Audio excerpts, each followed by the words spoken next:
Hello, hello, hello, everybody, and welcome to another episode of Evan's News. Long have we waited for this. It has been a little bit. Sorry about the technical difficulties, everybody.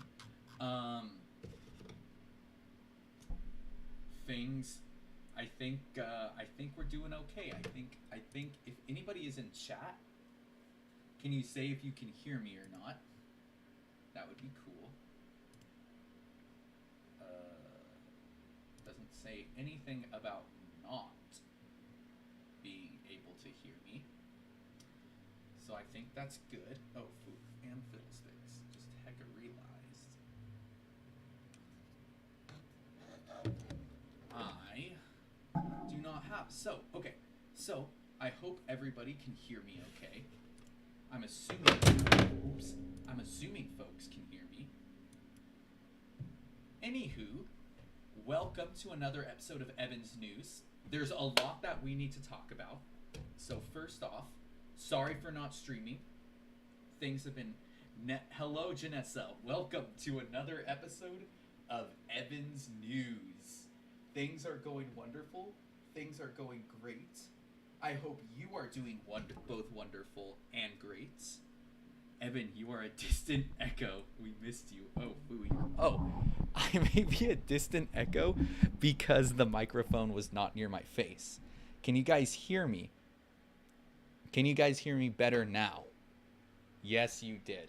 Yes, you did. Hello, Sean. Hello, Janessa. I hope everything's going wonderful. I hope things are phenomenal, one might say. That's better. Yes. Okay. Yeah. Also, my microphone has this tendency to go horribly wrong sometimes, or I become like this weird staticky monstrosity. So if that happens, don't mind that. But anyway, let's talk about what we're here to talk about, because quite a bit of things are going on. We have talked a lot. We haven't really talked a lot. Evan, I shall have you on my dresser as I paint my wall. All right. You know what? That sounds like a good idea. Hope your painting goes well. Remember, stay safe while you paint. Things can go horribly wrong while you paint too. It's important to always practice proper safety. Like, never point the paintbrush at your face. That could go horribly wrong. Anywho, so everything, we've talked quite a bit. Or we haven't really talked. We actually haven't really talked at all, to be honest, because I haven't streamed in a really long time. And you might say, Evan, tell me, Evan, where the stream's been. The truth is, I was gone. I was in DC. Shout out my sister. She listening too. Hello, Janessa's sister. I hope you're doing wonderful. I hope life is treating you phenomenally. I hope things are great. It tastes good, though. Paint does taste phenomenal, not gonna lie. I know some people with first-hand experience on tasting paint. They tell me it's the best thing they've ever tasted. Some might say. But anywho, hope your sister's doing well, Janessa. Tell them I say hello, and tell them they are doing well. I suppose they're listening to me so they can hear me. Alrighty. So I think the last time I streamed, how was NASA? NASA was cool. Inside scoop. Let me give you guys the inside scoop. Actually, I can't give you guys too much of an inside scoop, as I may be in violation. You send out a rocket? Yes, multiple rockets. Some might say the most rockets. Some might say that. You know what they called me at NASA? They called me the wizard. That's what they said. That's what they called me. They called me the wizard because I was so good at building rockets. That's what they said. But anywho, that is indeed. NASA was cool. It was swagalicious, some might say. Had a great time there. Let's see, what else? You meet Galactus. Actually, that's who we were sending rockets at. For you see, Galactus may be a cosmic being, someone who devours planets, someone who perhaps only the Fantastic Four can defeat. But the problem is, you might be thinking of the Fantastic Four as in the Marvel companies, but I'm thinking of the Fantastic Four defense companies, that work with the US government. For you see, even a cosmic entity such as Galactus is no match against the military industrial complex. So he was destroyed. We sent many rockets at him, all paid for by taxpayers. And everything went pretty well. Yeah, yeah. So anywho, NASA was cool. That's where I was. That's why I couldn't stream for a while. The reason I couldn't stream beforehand was because I'm lazy, and I just didn't stream, to be honest. And that's one of the bigger reasons. But also, I now have a rejuvenated energy to stream, to talk about politics, because it's been so long since we've all been able to get together and talk about politics. Talk about stuff, talk about the news, talk about inside scoops, because a lot, and I mean a lot, has happened just since my last stream, which we didn't even get into, because I think my last stream was prior to the election, to be honest. That was the last stream. It was before the election. So it was before Trump was reelected. It was before everything started going cuckoo bananas. And everything went a little bit silly. So yeah, a lot has happened since the last time I streamed. I keep saying that because I'm trying to find a good segue into what we're going to be talking about today, because there's a lot to talk about. I think the biggest thing is currently we're just going to get straight into the news, unless anyone else has anything to say. Can we do a Cats in the Hood react video? No, we're not going to do that. All the old Evans News videos have been buried long ago. They're gone. There will be no Cats in the Hood react video. Also, you guys cannot see my reaction as my face is not on the screen. That makes it rather hard for you to appreciate my reaction. I guess I can kind of like try. Maybe I can do like, like in the new War of the Worlds movie. We can do like a little Ice Cube reaction video to his son dying when his son gets vaporized by the aliens, and he's pretty chill with it, all things considered. Pretty chill dude. Ali, I can hear your job. I hear your job is hecka hard. Yes, but I will let Ali take over that. I don't want to speak for Ali, but that's what I have heard as well. That is indeed what I have heard. But yeah, so no Cats in the Hood reaction video.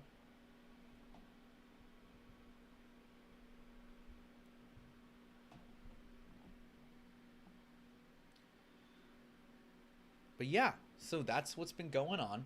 Things have been going swimmingly. I hope things have been going swimmingly for everybody in chat. Hope life's treating everybody okay.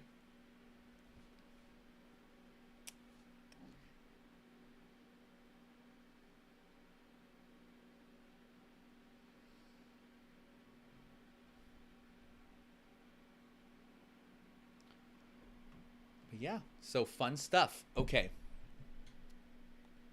I will allow you guys in chat to kind of talk amongst yourselves. I don't want to speak for anybody on how they are doing. So if I see y'all just having a silly little conversation in chat and I don't acknowledge it, just know I can see you guys and I appreciate your little conversation. So I can see it. Not as hard as giving people the news. No.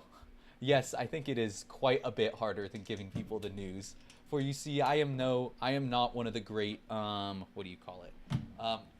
I am not one of the great news anchors of our time. But anywho, let us talk. Okay, so a lot's been happening over the past couple of months.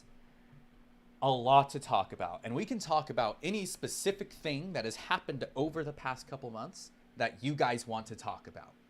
Like I like Jesse Waters. You guys want to watch Jesse Waters? We could do that. We could. He's such a great Fox News host. Like, look at this handsome man. Look at him. Let me see. Let me open this image in a new tab. Let's look at this handsome man. Look at him. What a handsome, handsome fella. We can talk about Jesse Waters if you guys want. Good old Jesse Waters. Look at this guy. He's so handsome. He's so handsome. Doesn't he have the best comedy show in on Fox News?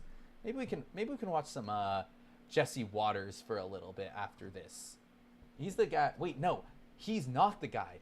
He's who's the Fox News comedy guy? I've been so out of the loop for a while.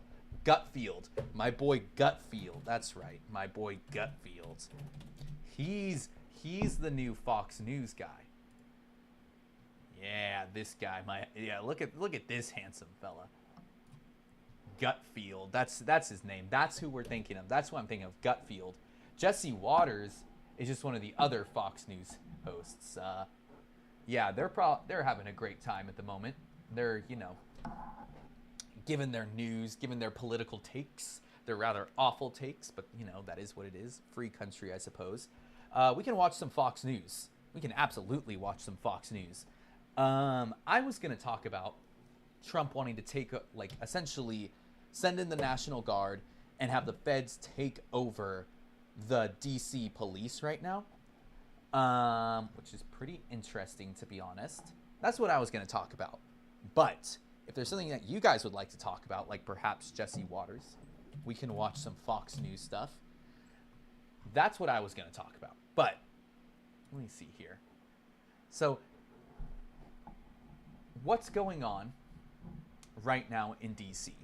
So, bit of context for folks that don't know. DC is not a state. It is its own little entity. It is outside of any state's control. And it is technically, if I'm not mistaken, if anybody has a better understanding of this than I do, please correct me. It is technically under the control of the federal government, but it has its own police force, its own city council. You know what I mean? Up until the 70s, it was quite literally under direct control of the federal government. Meaning, not only did Congress and the president, make laws and everything for the country as a whole, so wherever you are, Congress is making laws for you, but Congress also had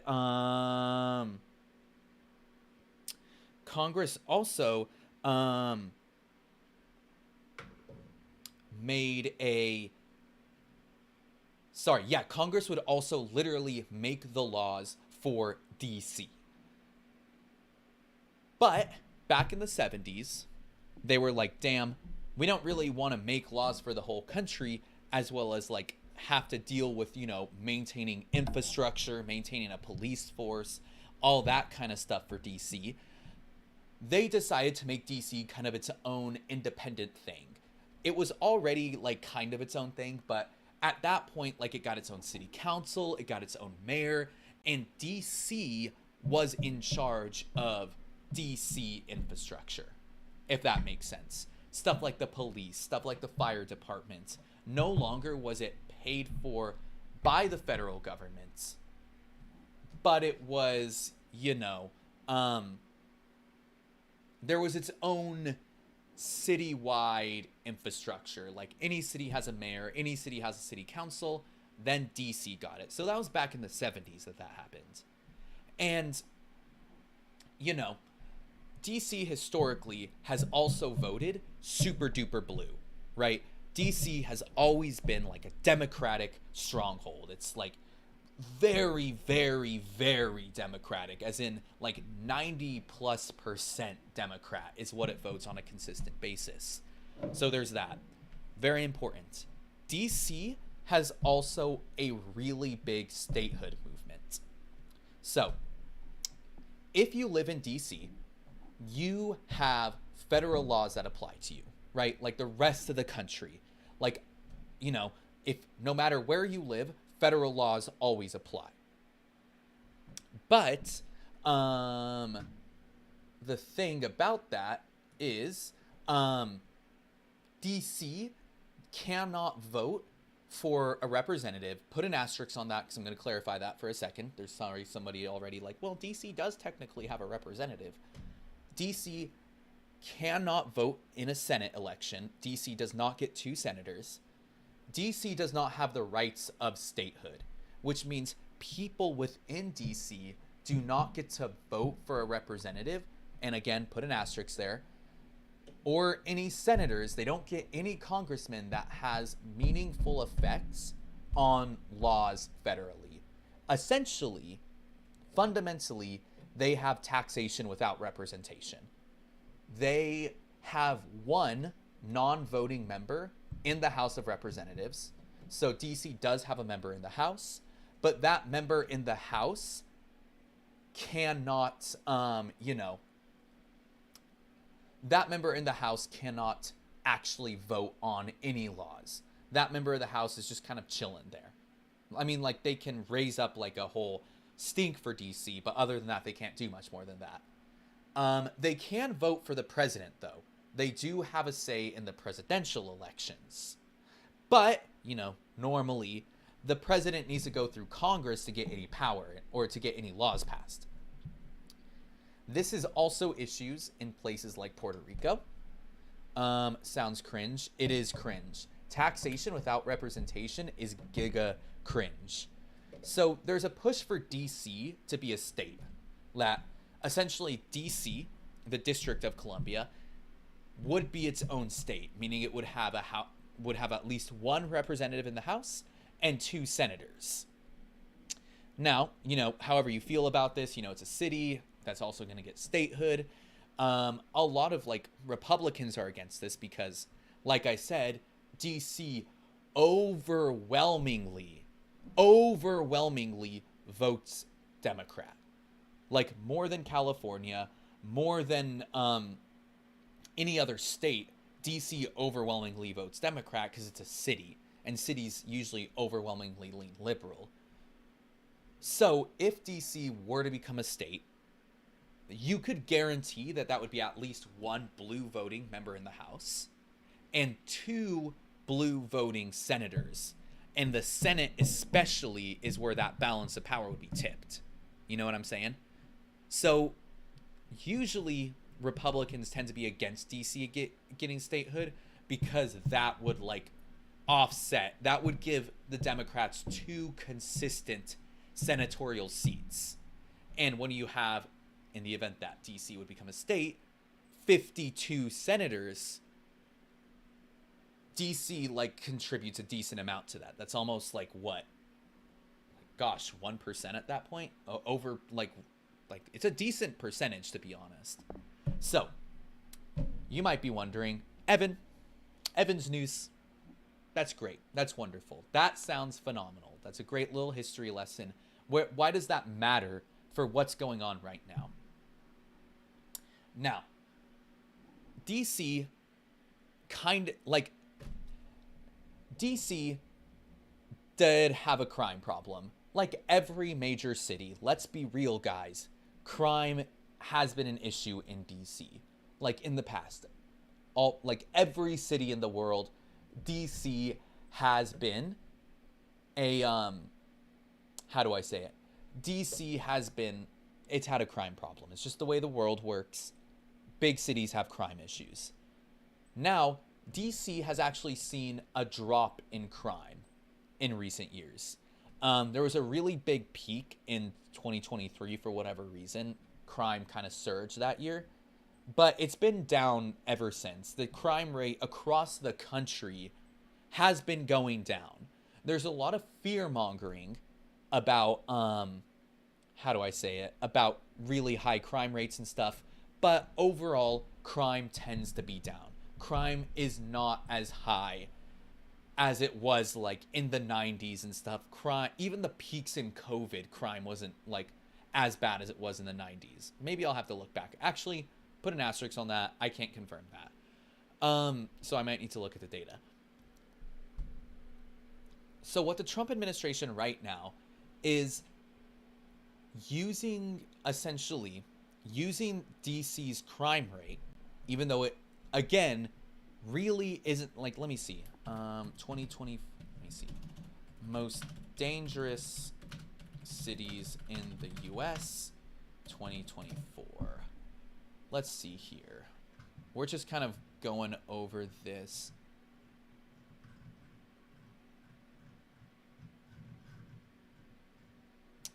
Yeah, this one, I mean, this is just a quick look. We would have to go into the statistics more. But DC's not even cracking the top 20. There's a lot of cities out there that have crime issues. DC, yes, is one of them, but it's not quite as bad. Lee just popping in to say, hello, Emma. Hey, how's it going? I hope life is treating you wonderful. Welcome to the stream. It is wonderful to see you, or I guess read you. Welcome to the stream. Yeah, hello. I hope life is treating you really well. Welcome to the stream. Great to hear from you. Where was I? But yeah, essentially, you guys understand what I'm saying. Yes, crime is a problem, but it's not actually that bad in DC.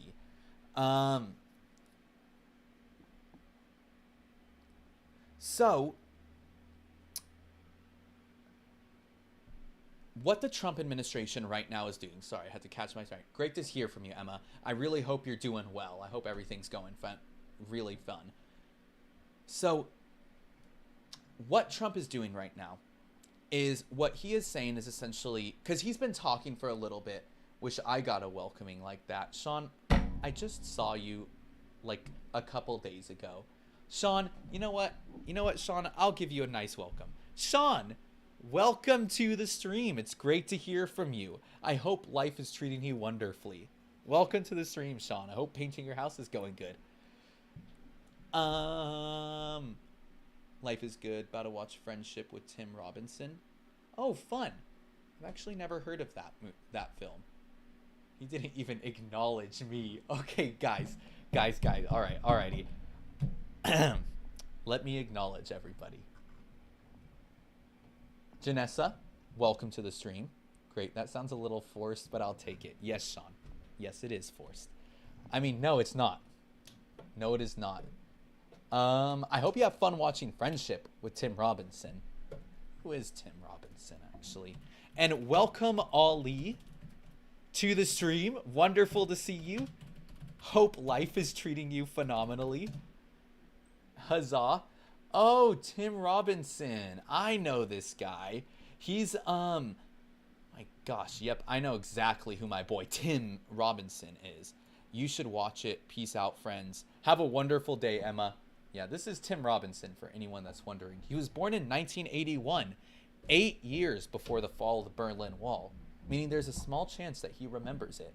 He was also born in Detroit. He was also 10 when the Soviet Union fell. He would have been 20 for 9/11. He definitely remembers 9/11. Let's see. He would have been 30 when Bin Laden was killed. That's a good age for when Bin Laden was killed. He would have been 39 when COVID happens. Still young, not too much at risk. And he is currently 44. So good for him. Good guy. Hope he's doing okay. There's that boy Gutfield. Anyway. So anyway, guys, let's talk about this. So, I just talked about the crime, talked about DC and stuff. Why does all this matter? So Trump is trying to use DC's higher crime rate. He's specifically looking at statistics from 2023 as a reason to send in the National Guard and to essentially have the federal government take over the DC police force. Now, couple of important things. Trump has been talking about since a couple months ago. I remember him first talking about this a couple months ago. I remember him first talking about this a couple months ago, where he was talking about how the federal government should take direct control over DC again, meaning that he is essentially in charge of DC. DC's like his little city place that he can play around with. Now, like I said, DC despises Trump. Literally, DC hates Trump. They're super democratic. Like when I was there, There was not a excuse me. There was not a single person who liked Trump. Not one.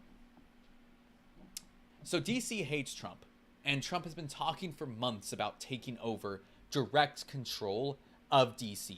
He's also talked about that with other ones. Like, let me look. Let me see if I can find that. Trump DC executive order. See if I can find that. He's talked about other cities as well. Let me see. Let me see list of cities.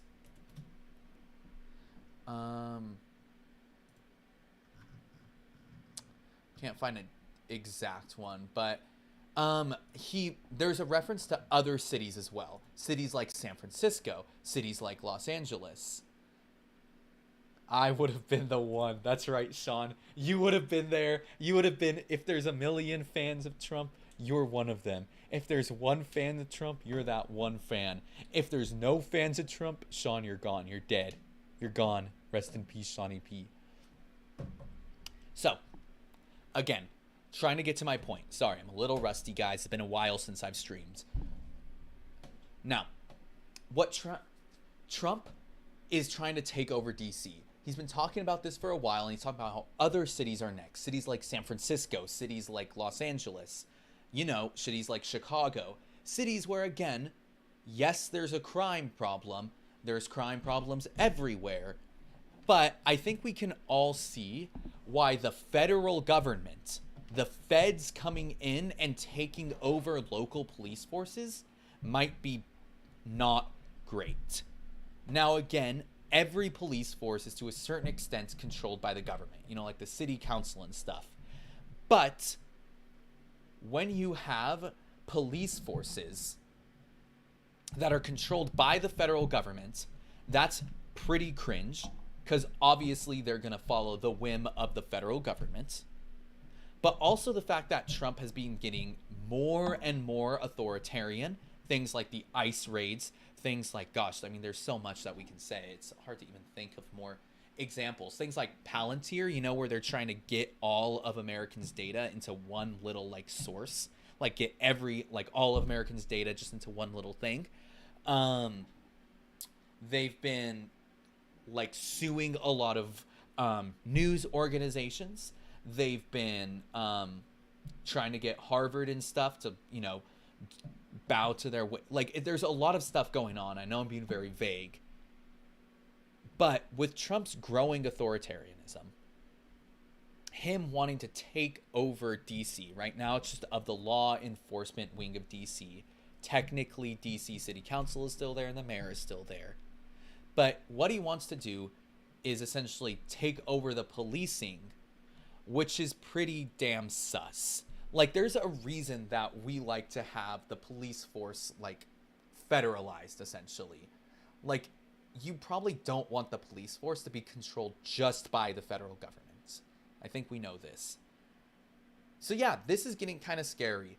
And what this is definitely going to be is just for Trump to have DC as his little testing ground for taking over cities in the future. Because if it goes somewhat okay with DC, maybe he'll try for Los Angeles. Maybe he'll try with San Francisco, where the police force is no longer independent from the federal government, right? Right now, police forces are independent from, the FBI and stuff. There's bureaucracy that they need to go with because the police force is with the city.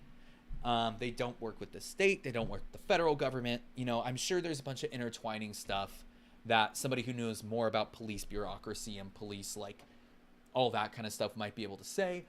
But they are not directly tied with the federal government. And what Trump is doing is essentially having it so that,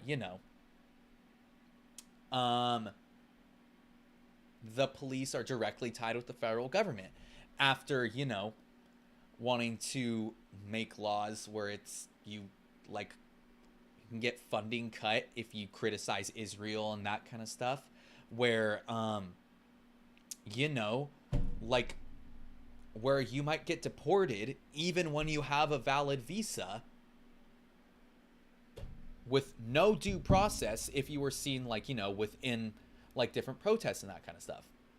I know I'm kind of beating a dead horse here because honestly, I don't have a lot to add to this situation beyond the fact that it's kind of scary, and I think DC is going to be a testing ground.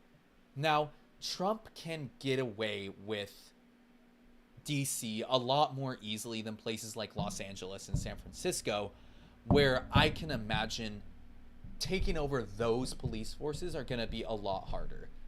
Technically, DC is under control of the federal government, right? It was given limited autonomy with, you know, I can't remember which DC act it was. So the federal government, is it time for the weather? Maybe it is time for the weather, to be honest. How's the weather for you guys? I hope it's going good over there.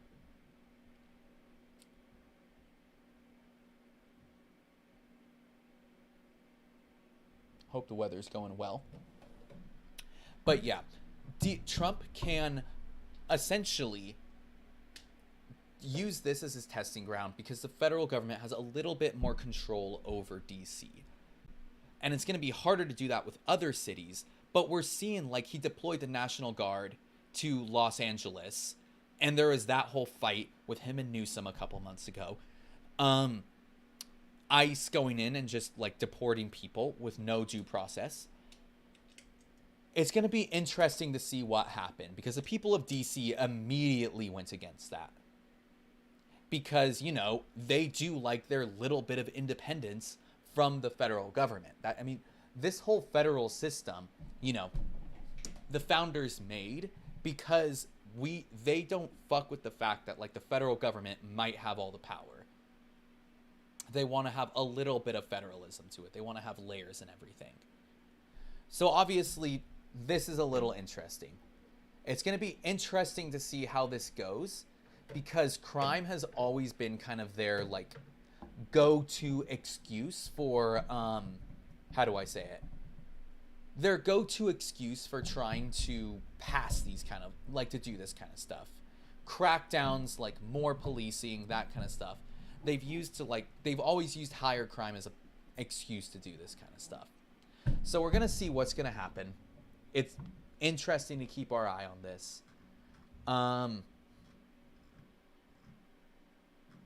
Yeah, it's going to be interesting. It's going to be very interesting as we continue to keep our eye on this. But with that, we can keep talking. That's kind of everything I have to say on that, to be honest. It's bad, in summary. Not a big fan of it. Yeah, let's see. In other news, other things have been getting worse, and they probably will keep getting worse. There was another really bad thing that happened, where Trump fired the person that does the stats for the labor statistics too. I'm sorry, I cannot remember what that position is for the life of me. But, you know, the July job reports came out, and it really wasn't that great. It was pretty bad, honestly. There were still jobs gained.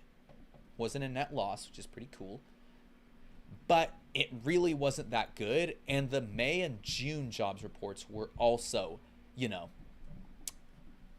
kind of, they were revised to where they weren't as good as they used to be.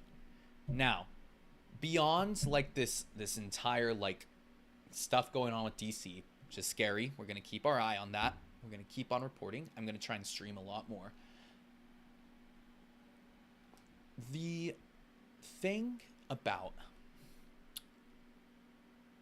so with the job reports that came out, it wasn't that good. You know what? Let me get something on the screen for you guys to look at.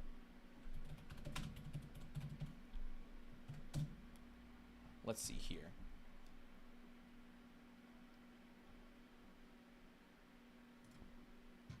So yeah, they're floating even suspending the jobs report. Something for you guys to look at that's a little bit different. Anyway, but I'm going to keep talking. So, let's be honest, guys. we are either in a recession now, or we're very soon going to be in a recession. Um, Reason being is we've been seeing this. We've been seeing GDP growth slow down. We've been seeing stuff like the jobs slow down as well. And a lot of this is probably due to the tariffs. The tariffs are just starting to actually take effect, you know, even though the tariffs on China have been once again paused and extended. The tariffs are going to affect there's so much that has happened these past couple months. I'm going to kind of talk with the assumption that you guys are somewhat caught up. You guys know what a tariff is. If anybody wants me to explain what a tariff is, I'm more than happy to. But I'm going to talk with the assumption that everybody knows kind of what a tariff is. So a couple weeks ago at this point, it's so hard to keep track. The job report came out for July and it just wasn't that good. And Trump ended up firing the person who is in charge of taking that data, saying that it was rigged against him, saying that it's trying to make him look worse, the jobs report, saying that his economy is not good. Obviously, Trump's economy is not good. We can make an argument for Biden's economy too, but we're not going to get into that. Trump's economy is not that great. The tariffs, even before they went in, were causing a lot of uncertainty. Like, from your perspective, if you're a business, why would you hire a bunch more people when you don't know whether or not the president is actually going to put these tariffs through? Because that's the thing about Trump. He's so wishy-washy with this kind of stuff. Like, he's 1 minute he's talking about these insane tariffs, and then yet he keeps on delaying when the tariffs go into effect. So you're like, are these tariffs going to happen? Are they not? So not only do you not know what to do with pricing, you also don't know what to do with hiring. So over time, I don't have any good visual for this, and I'm sorry that I don't have my face on the screen. So over time, you're just not going to hire as many people. And more than that, because Trump has fired the person taking the statistics, it's now nobody's going to trust future data. And they're even thinking about just throwing out that data completely, which, you know, isn't the best, is not ideal. So yeah, that's what's been going on. There's a lot that we can talk about, especially with that. The whole, oopsie daisy, the whole tariff thing is, it's probably like, let's be honest here, guys. Things are probably going to get worse as time goes on. The economy's going to get worse. Politically, things are going to get worse. They're more divided. Like, there's so much. I know I just started talking about tariffs, but there's also the whole Texas redistricting too, which I know you guys have heard of. And if you haven't, I can explain that as well real quick.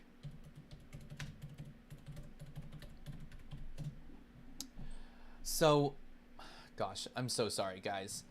If you guys are having trouble following me, by the way, please say so. Like, if I'm not making any sense, please say so. But the thing about, especially what's been going on lately, I'll finish what I'm saying about the tariffs. The tariffs are going to make the economy worse. Obviously, everybody knows this. All the economists know this. Everyone knows that, like, we don't have any manufacturing. Prices are just going to increase for really no benefit to us. And Trump just fires the person making the statistics. So the federal government might say, oh, we're actually not in a recession.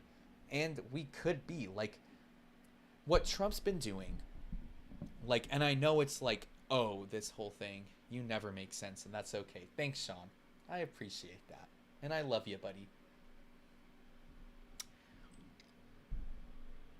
You know, before Trump's presidency, we on the stream, we talked a lot about fascism. We just kind of did. We talked about, like, fascists using, especially at the time, like, trans folks as, like, a scapegoat, right? Like that was like their whole bit. They were focusing on trans folks in order to that was like who they were trying to point people's anger towards at the time, right? Like back then we were talking a little bit about the rise of fascism. That was a lot of what our streams revolved around. But this whole thing right here is quite, for lack of a better term, Orwellian. This whole firing of the labor person, of the statistics taker, because it's not just firing somebody that doesn't agree with you in the administration, right? Where you're firing people, filling them with loyalists. That's like the traditional dictator stuff. You know, you want only loyalists surrounding you, and anybody with power you want to make sure is loyal to you. Trump did that in his first term. Trump's doing that now. The whole cabinet is loyal to Trump. We know that. But also, one of the things that fascists like to do is control the narrative. They want to control the truth. They want to, it's, like that whole thing I don't mean to sound soy, but like in 1984, when you don't know whether or not like everything going on in the book is true or not, right? It's the bit of the book. But in this thing, that a lot of times that fascists will do is, if they don't like something, like even like if they don't like something that's going on, they will serve a false narrative. That happened in Germany with tons of propaganda saying that the war wasn't actually going as bad as it was towards the end. Right? Like that's an extreme example, obviously, but this is kind of sowing the seeds for it. And it's really, really bad. Like, I know it's like, it's a firing of a labor statistic, and at face value, it's like, oh, Trump again firing somebody that doesn't agree with him. And beyond the fact this is going to cook the economy more, maybe not by itself, but it means you can't trust the data as well. But it also fits into the whole narrative of what's been going on these past couple months, which is the Trump administration being very blatantly authoritarian and fascistic, and by fascistic I mean fascist-like, with the ICE essentially being a secret police, which, suing a bunch of news agencies, getting people to fire critics, that kind of stuff. But this whole firing of the labor statistics taker, don't know what their position is called. I'm sorry about that. From the Bureau of Labor Statistics. Not only does that sow distrust in the government, right? It essentially means that Trump wants to also control the narrative, so that way, if he's failing, he can control the statistics, be like, I'm actually not failing. And you just don't know what's the truth or anything. It is, at the end of the day, a way to control the narrative about his administration, so that people do not have any facts, because, like, for lack of a better term, a well-informed public is really hard to take advantage of. But when you just don't know what's true and what's not, it becomes a lot easier to, be authoritarian. And beyond, like I keep saying, the economic consequences of this, when you look at other countries where maybe their currency isn't as good, they like printed a bunch of money, it caused rapid inflation, all that kind of stuff. They're usually like, there's a lot of dictatorships that will do that. Dictators like to control the narrative. And with the US economy especially, the US being kind of the center of the global economy, the dollar being the world's reserve currency, all that kind of stuff. When you don't know whether or not you can trust US data, not only does that take down the US, it kind of takes down the world with it. And it goes back to the fact that the Trump administration is essentially guaranteeing that the US loses its position in the world. Because, like, in order to, like, the US not only has been strong economically, strong militarily and all that, but, people trusted US statistics. People, You had to create trust in these institutions. And when you lose trust in these institutions, the institutions become meaningless. You know what I mean? Like, if you don't trust the data you're given, you're just not going to listen. There'll be other signs of recessions. There'll be other signs of unemployment, obviously. But it's going to make it harder to invest in the future because you don't know whether or not the data you have is good. There's going to be more independent data, all that kind of stuff. And it comes so that the Trump administration can just control the narrative because that's what he wants to do fundamentally. That's what this whole administration wants to do fundamentally. Like, I can keep talking more and more about how destructive this firing was, because it was. Like, it's genuinely destructive. You know what I mean? Like, for trust in U.S. institutions, but also for, like, the economy. Like, on top of the uncertainty with the tariffs, like, you don't know whether or not you can trust the data. So there's that. Like, beyond the hard concepts of this just goes more into what the Trump administration and everyone surrounding Trump's point is. Like, to us, obviously, this is bad. This is not good. But to them, it doesn't matter because the point is kind of destroying the institutions anyway to rebuild them in their image. You know what I mean? It's kind of like their whole point is to kind of to crash the economy, you know, with these tariffs. Like, economically, the tariffs obviously make no sense. They are going to hurt a lot of businesses and stuff. But there are a few companies that can probably withstand the tariffs and consolidate even more. Like, the point is kind of to crash the economy. A couple people get really wealthy off of it because they can buy, you know, cheap stock, all that kind of fun stuff. But also, like, you crash the economy, crash the institutions, you can rebuild them in your image. Like, the chaos is kind of the point. You want to destroy the trust in these institutions. That way you have more control of the institutions. Because that's kind of been the point the entire time. All they've wanted to do is make sure that they have more and more control over more and more things in the federal government. It's been very clear too. But, you know, just kind of the way it is. It sucks. It sucks right now because things are scary. Things are not getting better. And yeah, things will probably also just kind of get worse unless, you know, people really start to protest more and Democrats especially really start to, like, hold the line a lot better, which I think they're doing. I'm really happy with what's going on over in Texas right now, with what's going on with the redistricting.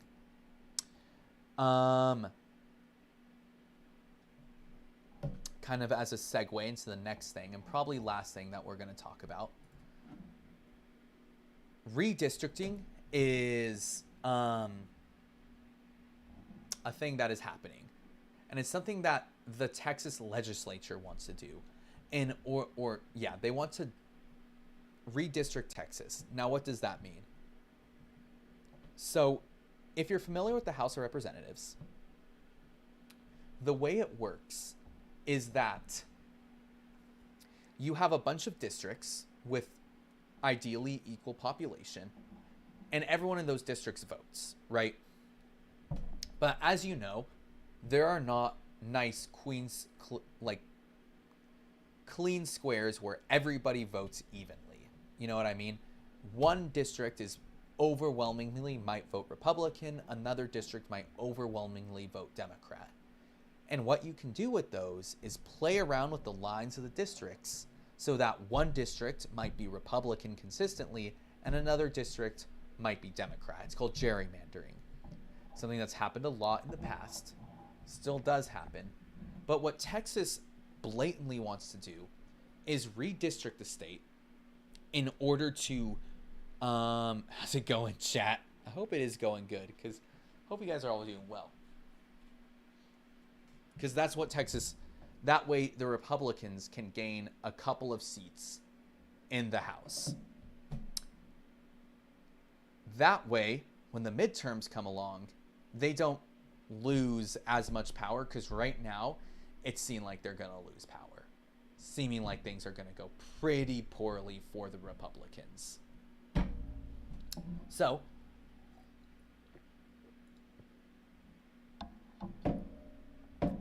that's what they're trying to do. They're trying to redistrict Texas mid-cycle, may I say, because usually these redistrictings happens every 10 years when the U.S. Census happens. So midway through, Texas wants to redistrict the state.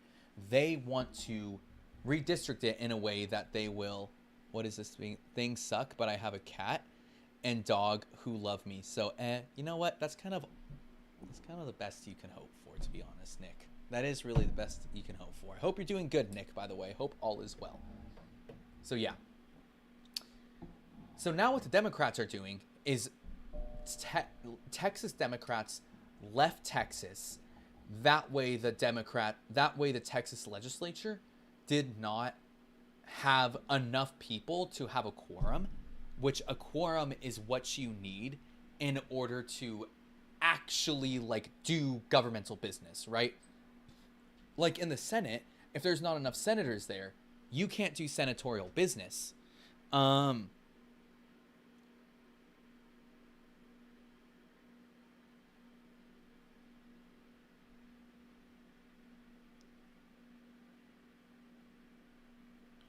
So yeah,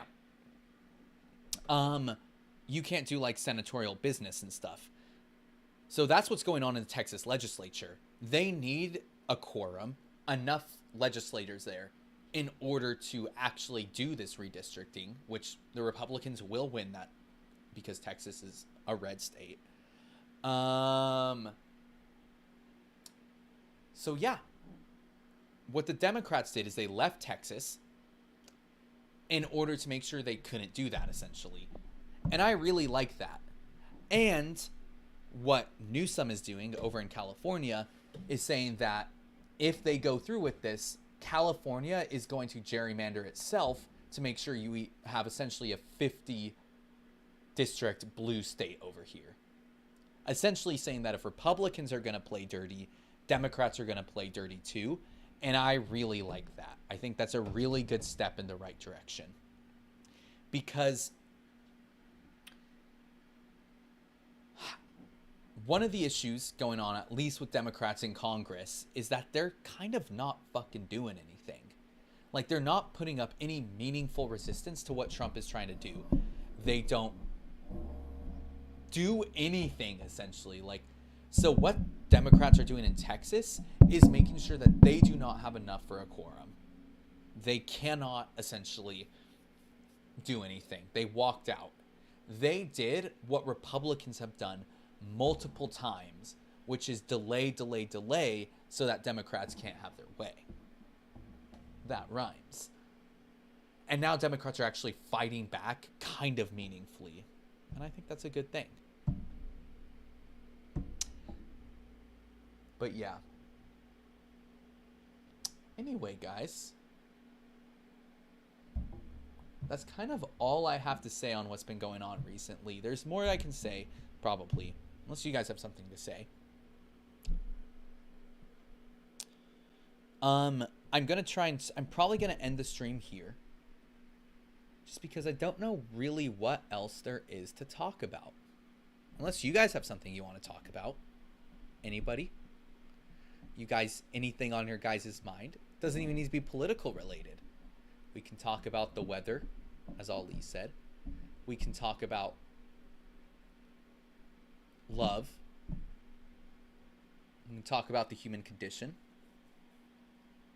Whether or not we live in a simulation.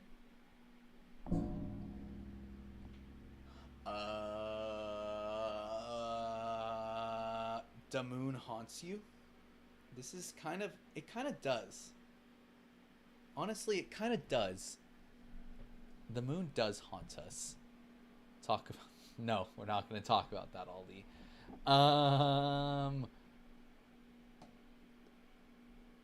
The moon does indeed haunt me. Sometimes I see the moon. Sometimes I see it over the glistening sea, It's kind of up there, floating in midst of let's talk about top 10 chicken tenders. You know what? Yeah, let's talk about top 10 chicken tenders. You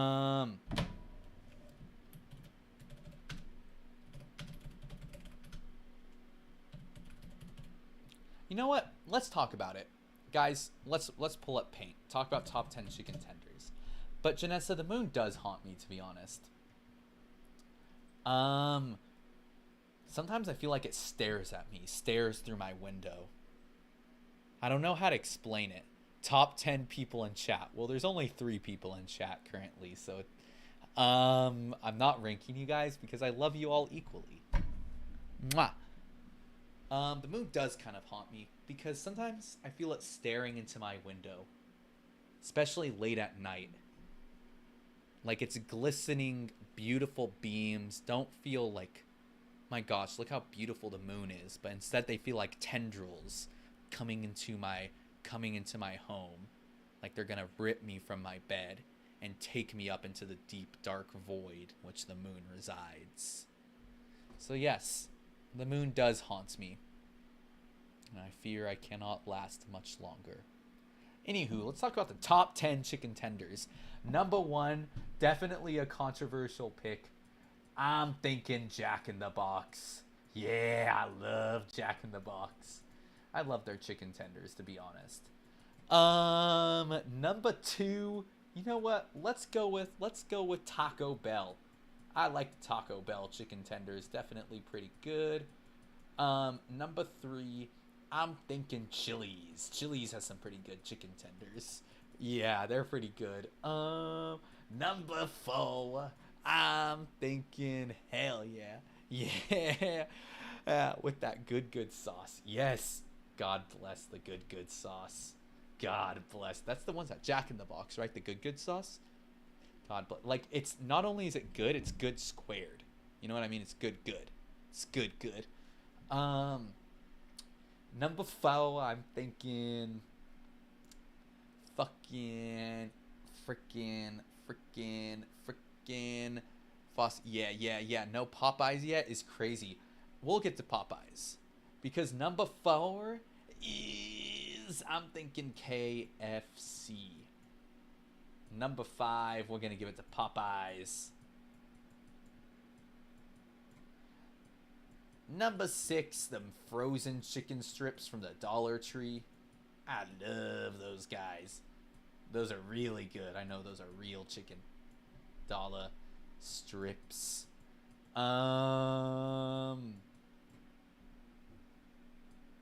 Popcorn chicken goes crazy. Popcorn chicken does go crazy, but right now we're not ranking the popcorn chicken. But I do agree with you. Popcorn chicken goes crazy. We're ranking the chicken strips.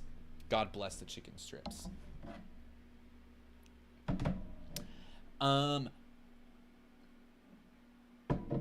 Safeway tendies. Ooh, they do not belong. Okay, you know what? Number 6 is not frozen chicken strips, but instead the Safeway. Honestly, low-key Safeway ones might be number 4. Yeah. I'm thinking Safeway is number 4. Evan, I found out the scary A word in my sparkling water. I read it on the bottle. Aspartame. Sean, aspartame. That's what you're thinking of. Aspartame. Yeah, aspartame. God bless aspartame. I've never met somebody with bad aspartame. That's the truth. That's the truth.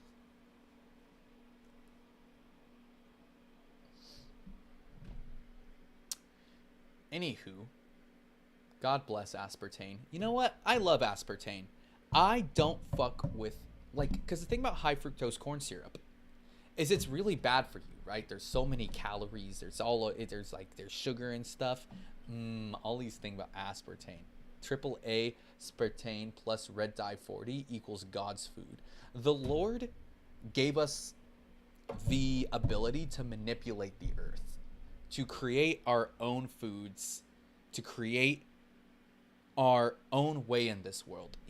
The Lord gave us thumbs. The Lord gave us hands. The Lord gave us fossil fuels. The Lord gave us all we need to be successful in this world. And with that, the Lord bestowed upon us on the 8th day aspartame and red dye 40, saying that with these two combinations, it is essentially the fountain of youth. God bless. Anyway, number 7, I'm thinking Foster's Freeze.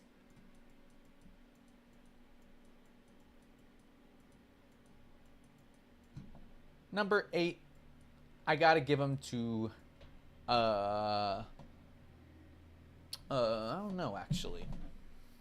Gosh, I don't know.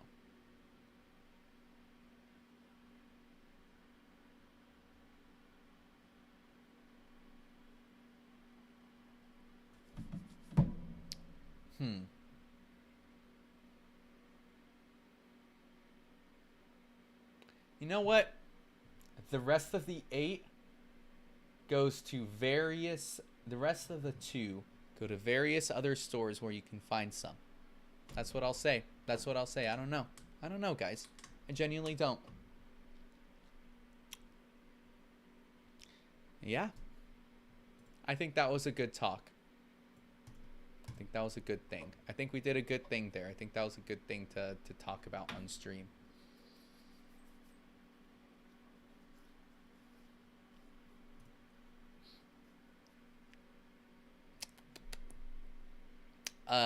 You guys see the Superman movie? I didn't. I heard it was pretty good though.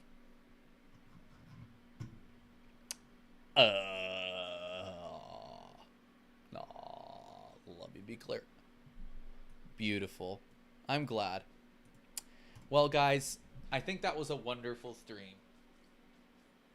With that, I think it's time to stop. I think it's time that this stream goes the way of the dodo. Until next time, at least. And that next time will be Thursday night, 48 hours from now. That's all you guys gotta wait. Can you believe it? Just 48 hours. And then another stream. Same Ev time, same Ev channel. Anyway, guys, hope you all have a wonderful night. Sleep tight. Let not the bed bugs bite, for they can give you horrible nightmares. Nobody wants that. Good night, everybody. And we'll see y'all on the flip side. Peace out. Trust Superman. Anyway, someone tell Janice come off rails. Goodbye, guys. Peace out.